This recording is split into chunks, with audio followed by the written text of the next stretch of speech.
My friend will tell you, we connected a little ways back, and he teaches dance, and that was my first counseling session. It's interesting. It's interesting how dance has lots of parallels in life. If you don't know that, dance is real.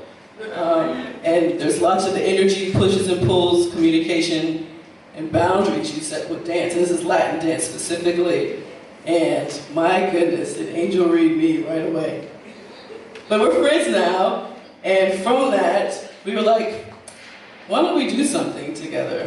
Why don't we do this thing where there's coaching involved, and there's image involved, and time kind of passed, and now today's a full circle moment where Angel is back in the room with us, and he's going to talk about emotional resiliency. He's also a U.S. Army veteran. Okay, so let me properly introduce Adrian, because I think that's important today. Excuse me, Angel. Angel is a certified transformational coach and leadership facilitator. Currently is the mindset and personal leadership specialist at Freedom Practice Coaching. Before joining the FPC, he was a training and development manager for Family Practice Medicine, where he coached staff, managers, and parents on everything, including leadership, communication, and how to manage stress and anxiety. Important stuff during transition, right? He works with clients at FPC program to examine their beliefs that are the cause of their results and to get to the root cause of their challenges. He sees his role as helping clients to develop a strong mindset that will help them reach their new goals and experience true freedom. He loves being in an environment where everyone's strengths are being maximized. And I want you to really hear that today, as you're transitioning.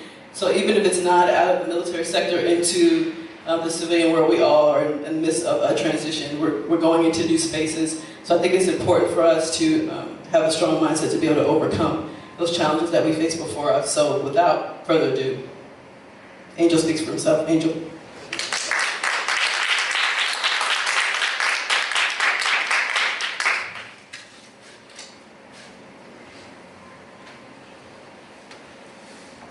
Hello.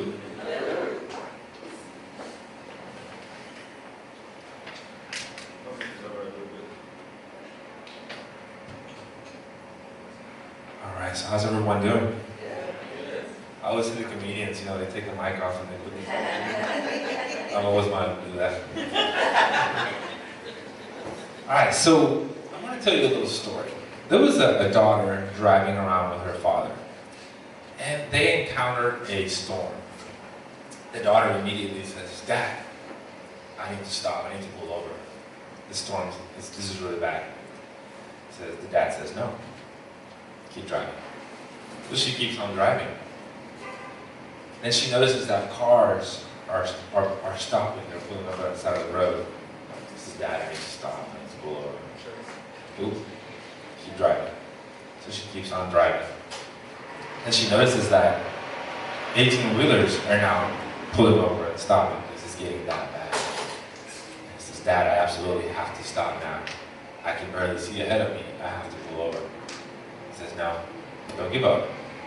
Keep driving." So she trusted her dad and she kept driving. Kept driving, and eventually the storm started to cease. The sun came out. And the dad says, "Now you can pull over." "Why now? The storm is done." It's like, "I want you to pull over and I want you to get out of the car and I want you to look back at every single one of those people that gave up and they stopped. Because you didn't give up. Your storm is now over. And you can see the sun." Okay. So I said a little story that's a metaphor for when we're going through changes, when we're going through transitions.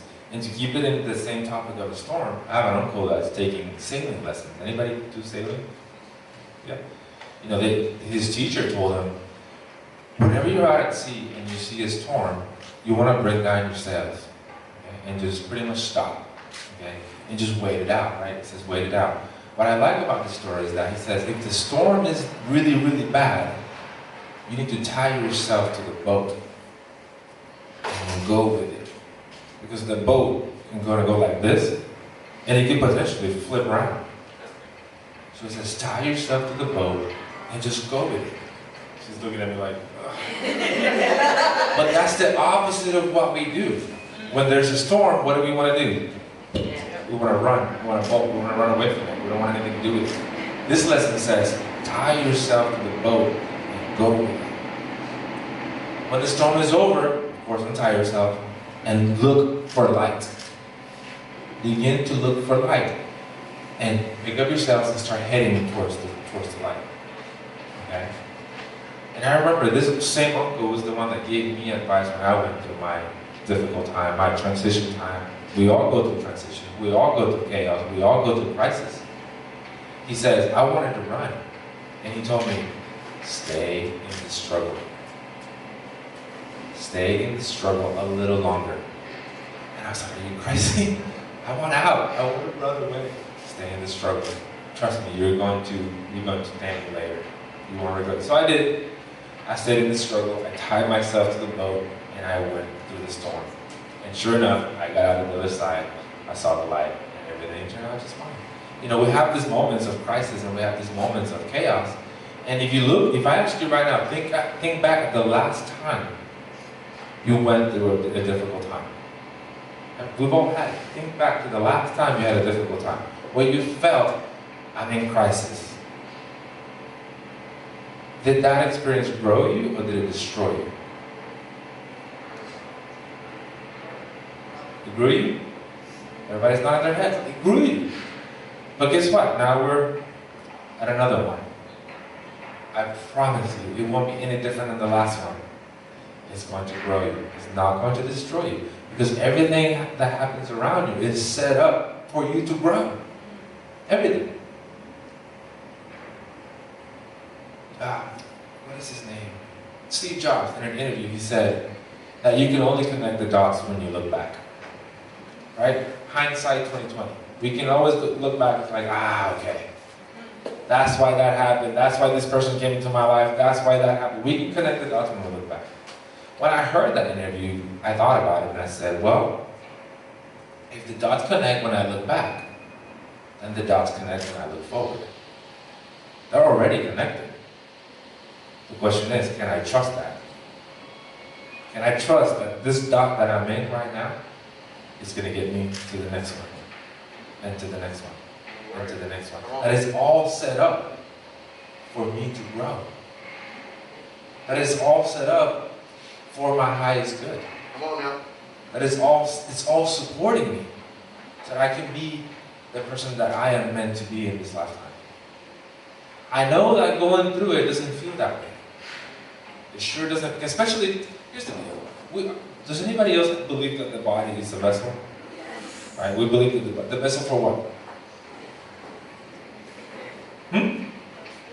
The spirit, our truth, our soul, our essence, our divinity. Okay? If the body is the vessel, the physical body is the vessel, then that means that everything that happens in my physical experience is also a vessel.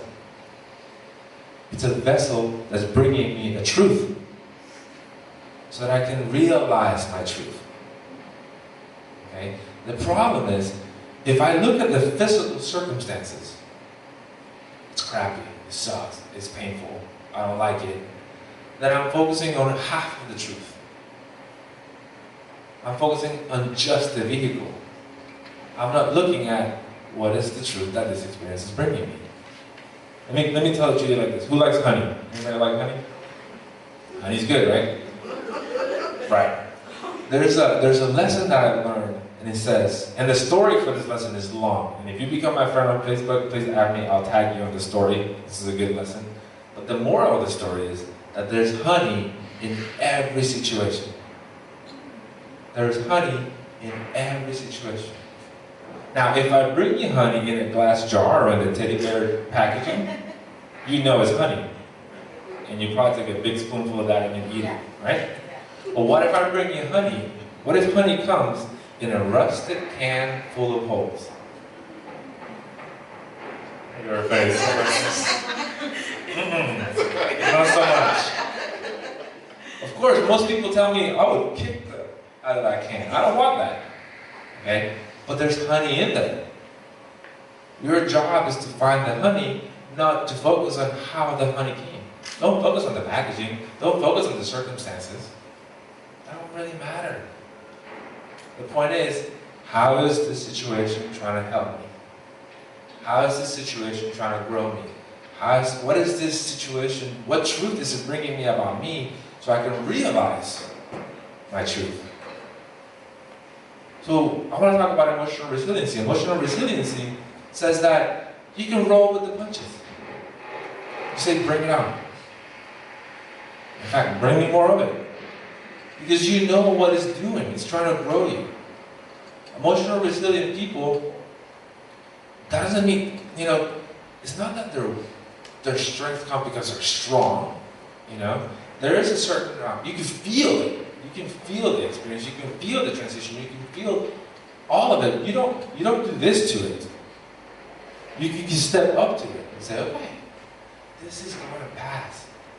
They say, there's a story of the king, about a ring, about a king, and something about this too shall pass. If you Google that expression, it's the story of a king and something about a ring. I don't know the story. I just know that this too shall pass. We know that part, right? Right? This too shall pass. They say, there's a metaphor that says emotional resilient people are like bamboo in a storm. They bang with it. They go with it. Again, keeping with the same line, the train of thought of tying yourself to the boat. Go with it. Go with it. And if you break a little bit, you won't break forever. You're going to heal. And that this will pass. Now, one of the key traits of emotional resiliency is that you develop self-awareness. Self-awareness. If I ask you what that is, most people say, well, it's knowing who I am, right? Know thyself. Anybody ever done a SWOT analysis? Most people do the SWOT analysis for a company. But at our company, I say our company because Justin, we work together, we're colleagues. We do SWOT analysis for the individual. What are your strengths? What are your weaknesses? What are your opportunities? What are your challenges? Okay? You can do it for your company as well. You can do it also for yourself. Anybody familiar with the E-Myth Mastery books? E-Myth Mastery? E-Myth Mastery says, it's a business book, and it talks about in order to master your business, whatever that is, in order to master your business, you have to master yourself. And we make the assumption, well, I'm in business, I need to take care of my business, and do all this stuff for my business. But what about you? You're first. Whatever limitations, whatever strengths you have, you're bringing those over to your business. Okay? If I have an issue with being a perfectionist or being a control freak, guess what? I'm going to be a control freak and a perfectionist in my business. No, I'm not. It's just a different hat. If I'm a perfectionist as an individual, guess what? I'm going to be a perfectionist as a partner, as a romantic partner, as a parent. It doesn't matter what hat you wear, it's the same thing. So you have to be knowing yourself. Self-awareness is key. Without self-awareness, you're not gonna really succeed. Okay? Another key thing about resilient people, resilient, strong people, is that they make time to be in silence and to be still. In fact, I saw a research, as I was preparing for this, I found a research that said that the number one thing that people did during times of tragedy, they practiced spirituality. Now, what is spirituality? Well, for a lot of people, you can get to spirituality through religion. You can get to spirituality through reading books. You can go, there's so many ways. It can happen at any moment. You could be scuba diving, and boom, you have your awakening. It could come at any moment. A lot of times we come to spirituality during our times of crisis. There's a tendency to turn to God when we need God, right? When we're just really struggling. But then when we're good, we say, okay, I'm good. I got it from here. And we stop doing the things that God is there. We get away from our relationship with soul. So we're talking about wellness, right? Wellness, mind, body, soul. That's true health. Health and wellness, mind, body, soul. Look good, feel good, do good. That's what we're doing. So what do you do for your mind? What are you doing for your body? What are you doing for the soul? Most people that ask this question, they know what they're doing for their body. They're working out, they're good. What are you doing for the mind? Oh, not mine. What are you doing for the soul? Well, I go to church. Okay, but when I'm talking about soul, I'm talking about your true self, your higher self. There's a spiritual guide between all of us. What are we doing to connect with that? Oh, well, I pray. Okay, that's great. Prayer is super powerful. But prayer is talking to God. And if we're going to have effective communication here, what is the key quality for effective communication? So when do you listen to God? Silent time. Stillness. So how do we develop self-awareness? How do we develop that? Mindfulness is one of the fastest ways to do that. Sitting still, being silent, just noticing. Again, you can do strengths assessments, you can do a SWOT, you can take personality tests, you can get feedback from your coworkers. There's all kinds of stuff. But the most important thing is, you're familiar with the little devil and the little angel in the cartoons, right? Yeah? Well, the little devil is always yelling, right? Always yelling. The little angel kind of whispers. So how do you listen to the little angel when the little devil is constantly going? Well, in this example, the little devil is your mind. Okay? If you don't, I want to be careful when I say quiet the mind, because that's difficult to do. The mind is going to talk. A lot of times you confuse mental activity with thinking. And that's not true. That's just mental activity. Just because you're having thoughts coming in and out doesn't mean you're thinking. Thinking requires that you choose your thoughts, that you give it an intention and a direction. And you can't choose your thoughts when they're going on automatically. So what happens when we do mindfulness, when we make time for stillness and silence, is that we're creating a little separation, just for a little while. Even if you do 5 minutes, that's still a long time. We're creating a little separation between our thoughts and our reactions. We're sitting down to simply observe the mind. So that's when I teach meditation. A lot of people think, well, I can't quiet my mind. I've tried, I've failed. Okay, I don't want you to quiet your mind down. You're not trying to be a monk. Okay? You're trying to live in the world at peace with yourself.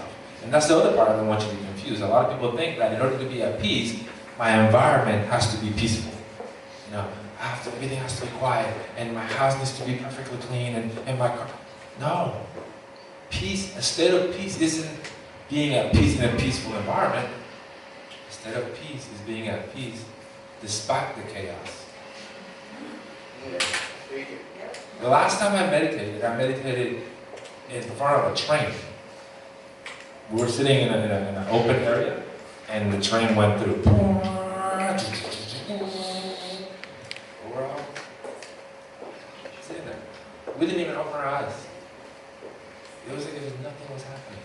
Because at that moment, I'm just observing whatever arises.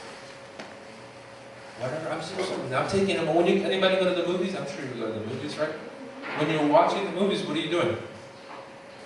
Sitting there, observing. That's it. If you see a red car, you go, oh, do you see that red car? Why did that car pass behind her? Why was it dirty? Why was it red? Why did it have those doors? What? You don't do that. Well, don't we do that with our thoughts? You just go on and on and on and on and on. Just take time to sit in silence and to observe, like you said. Just observe. That practice, again, anybody sports fans, or did you play the sports, right? Of course. Can we really practice for the game? Can we really practice for the game? We can train for the game. But we can't really recreate the circumstances that day is going to bring you at that moment. So we can train for the game. The practice happens in the doing. Every game is a practice. So we can get better at it. So how do you train for the game of life? How do you practice? You don't, right? You show up, that's one way. But how do we train? So somebody cuts you off in driving. What? You know where I'm going, right? You know where I'm going. Oh, automatic reaction, right? And that's just somebody you don't know.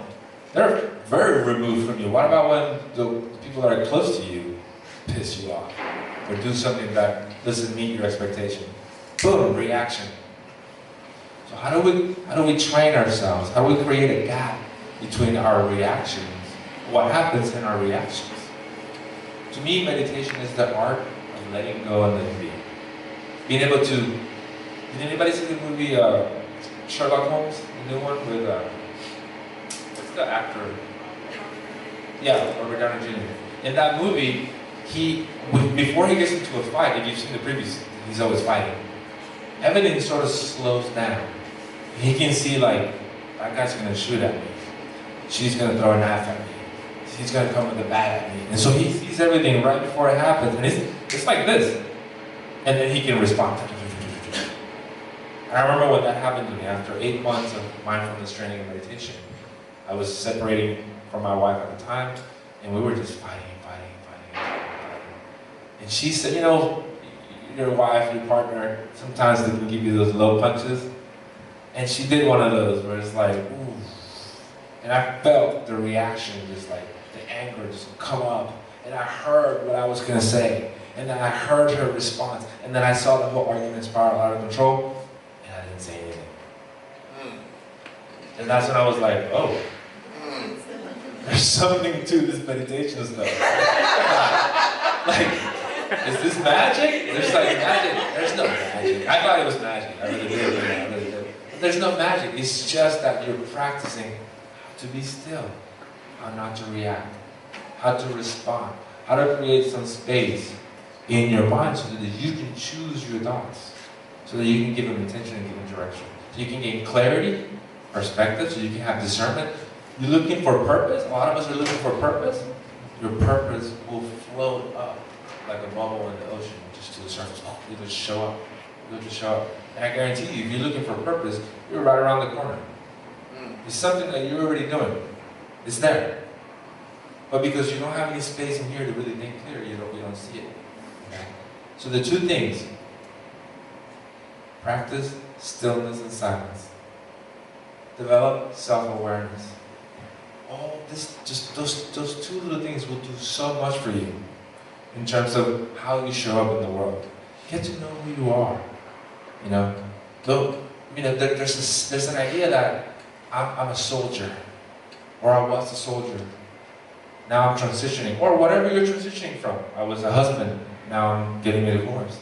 Whatever the identity is, you're not that. Okay?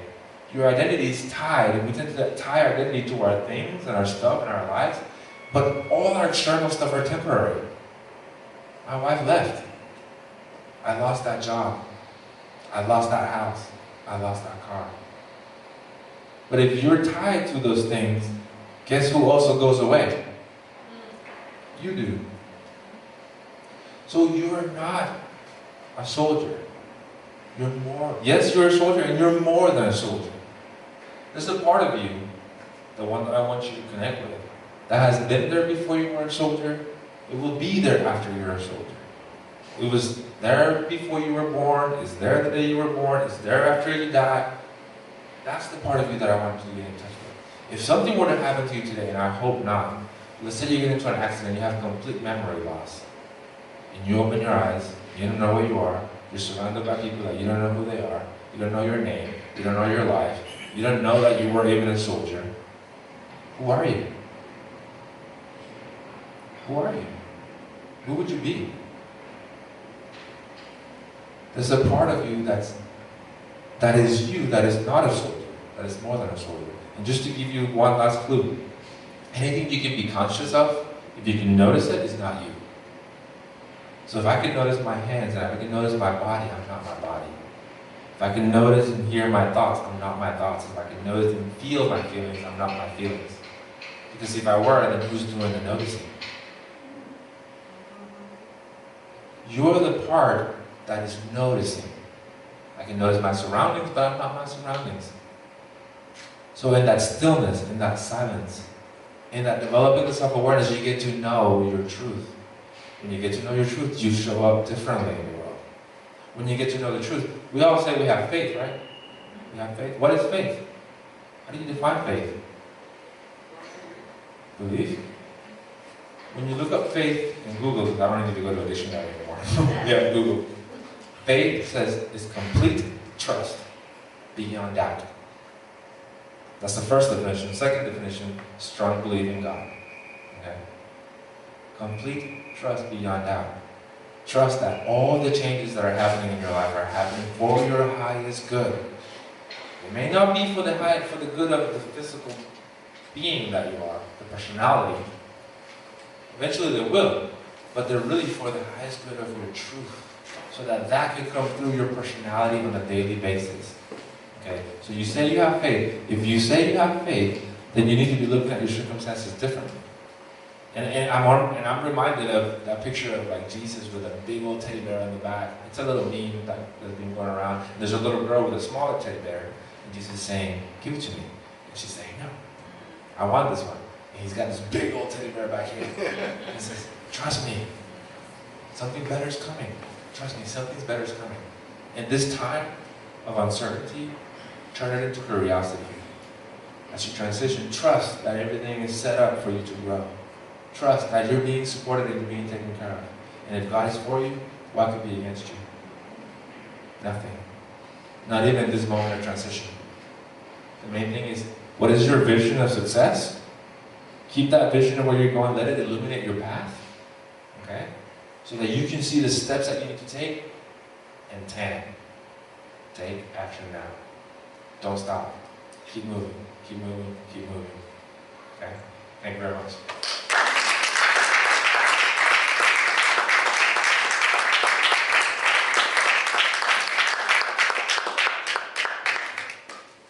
Almost speechless. Good. Yes. All right. So, we had some people walk in the room. We had some other people walk in the room. So we're going to just kind of recap what we went over at the beginning part of the day, and then we'll have someone who's going to speak. I'm going to ask someone from Bay to come up and just say a little bit about what you are, who you are, and what you're going to do today. And then we're going to take a break. So before that, I want to ask you, what questions do you have for the speakers that have presented so far today around inside approach to professional image and style? Cedric. Well, Yeah, Cedric? Should I give you a mic?